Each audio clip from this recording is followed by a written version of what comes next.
Assalamualaikum warahmatullahi wabarakatuh. Perkenalkan, nama saya Nursal Sabila Rusyaidi dari kelas 12 MIPA 4. Di sini saya akan menjelaskan materi mengenai perjuangan menghadapi ancaman disintegrasi bangsa. A. Berbagai pergolakan di dalam negeri pada tahun 1948 sampai 1965. Dalam materi ini terbagi menjadi 3 bentuk pergolakan, di mana diantaranya yang pertama, peristiwa konflik dan pergolakan yang berkaitan dengan ideologi. Yang kedua, peristiwa konflik dan pergolakan yang berkaitan dengan kepentingan atau vested interest. Dan yang terakhir, peristiwa konflik dan pergolakan yang berkaitan dengan sistem pemerintahan. Poin yang pertama yaitu peristiwa konflik dan pergolakan yang berkaitan dengan ideologi. Yang termasuk dalam kategori ini yaitu yang pertama, pemberontakan PKI Madiun, yang kedua, pemberontakan DITII, dan yang terakhir, peristiwa G30S PKI. Ideologi yang disusun oleh PKI tentu saja komunisme, sedangkan pemberontakan DITII berlangsung dengan membawa ideologi agama.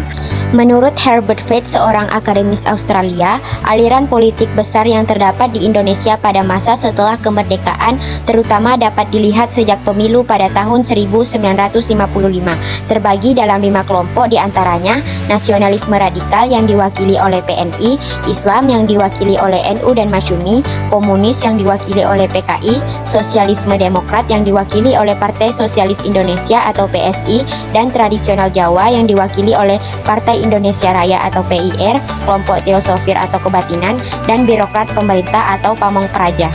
Pada masa itu, kelompok-kelompok tersebut nyatanya memang saling bersaing dengan menguasai ideologi masing-masing. Poin yang kedua yaitu peristiwa konflik dan pergolakan yang berkaitan dengan kepentingan atau vested interest. Yang termasuk dalam kategori ini yaitu yang pertama, pemberontakan Angkatan Perang Ratu Adil atau APRA, yang kedua, pemberontakan Republik Maluku Selatan atau RMS, dan yang terakhir, peristiwa Andi Aziz. Vested interest merupakan kepentingan yang tertanam dengan kuat pada suatu kelompok. Kelompok ini biasanya berusaha untuk mengontrol suatu sistem sosial atau kegiatan untuk keuntungan sendiri. Mereka juga sukar untuk mau melepas posisi atau kedudukannya sehingga sering menghalangi suatu proses perubahan, baik APRA, RMS, dan peristiwa Andi Aziz. Semuanya berhubungan dengan keberadaan pasukan KNIL atau tentara kerajaan di Hindia Belanda yang tidak mau menerima kedatangan tentara Indonesia di wilayah-wilayah yang sebelumnya mereka kuasai. Dalam situasi seperti ini, konflik pun terjadi. Poin yang terakhir yaitu peristiwa konflik dan pergolakan yang berkaitan dengan sistem pemerintahan. Yang termasuk kategori ini yaitu yang pertama, persoalan negara federal dan BFO.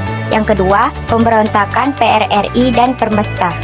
Masalah yang berhubungan dengan negara federal mulai timbul ketika berdasarkan perjanjian Linggarjati, Indonesia disepakati akan berbentuk negara serikat atau federal dengan nama Republik Indonesia Serikat atau RIS. Republik Indonesia menjadi bagian Republik Indonesia Serikat.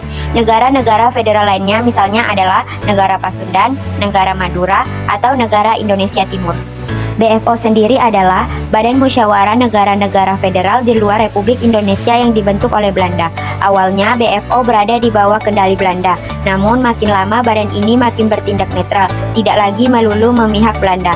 Pro kontra tentang negara-negara federal inilah yang kerap juga menimbulkan pertentangan. Sedangkan pemberontakan PRRI dan Permesta merupakan pemberontakan yang terjadi akibat adanya ketidakpuasan beberapa daerah di wilayah Indonesia terhadap pemerintahan pusat. Sekian video penjelasan dari saya. Mohon maaf jika ada salah kata. Wassalamualaikum warahmatullahi wabarakatuh.